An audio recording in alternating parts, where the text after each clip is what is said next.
Music is frequency programming. Music is frequency. What frequency are you being fed? If I play with those frequencies, right, I can target certain parts of the mind, target the frequency to go to certain parts of the mind, and I can literally, if I want you to astral project, or if I want you to go to sleep, or if I want you to go into a meditative state, I can make my music do that. The brain processes information electrically.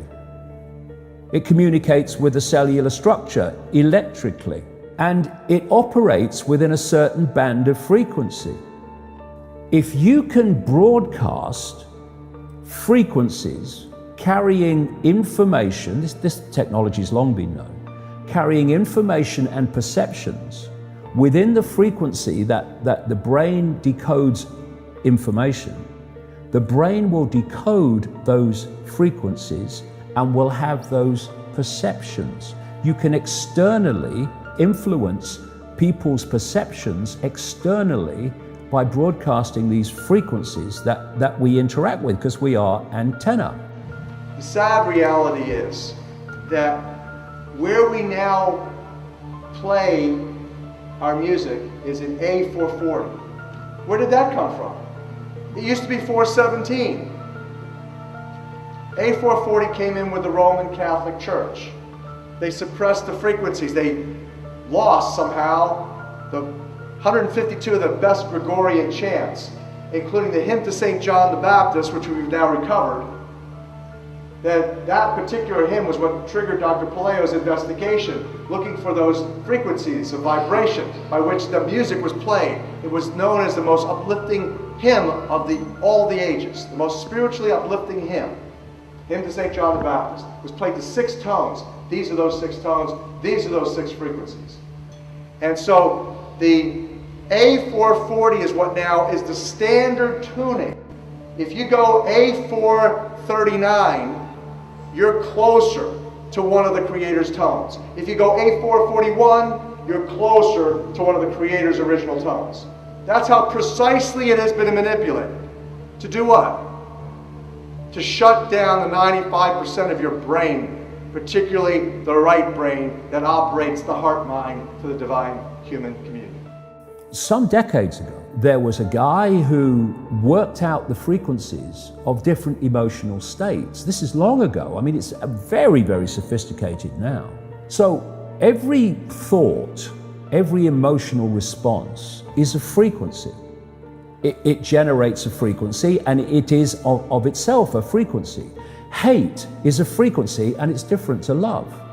You know, when you are in a room and there's lots of aggression and conflict and hatred, you feel it. What do people say? Oh God, you can cut the atmosphere with a knife in there. That is because the frequencies of hate and conflict have been so generated, they have changed the electromagnetic field of the room. When you go driving your car and your channel on the radio is tuned to a station and you're grooving to the music, you love that music. As you get farther and farther away from the broadcasting tower, that music gets static. You start to lose the signal from the clear channel, broadcast, and it gets staticky. When it gets staticky, you get a little annoyed. But you want to listen to it. You really have a heart for that music, so you continue to listen to it for another 10, 15 miles, and suddenly it becomes so annoying that you just get disgusted, you go, ah, and you shut it off. And if you continue to listen to it, you'd get sick. That's what we're talking about here. Except you don't even know that you've been listening to the static your whole life. You don't even know what the true resonant frequency is because it has been kept from you. Now, of course, to really be effective, we need to use the proper words and phrases, scientifically selected.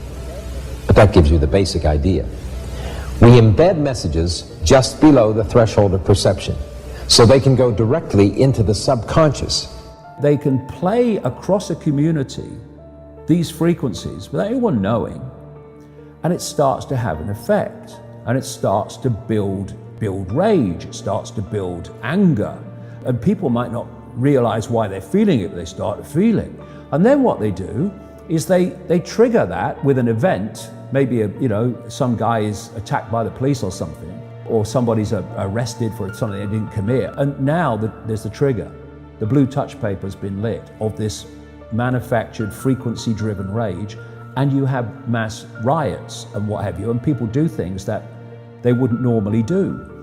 So in other words, the master composer, master conductor of the Universal Orchestra is singing love songs in 5/8, uplifting everything simultaneously.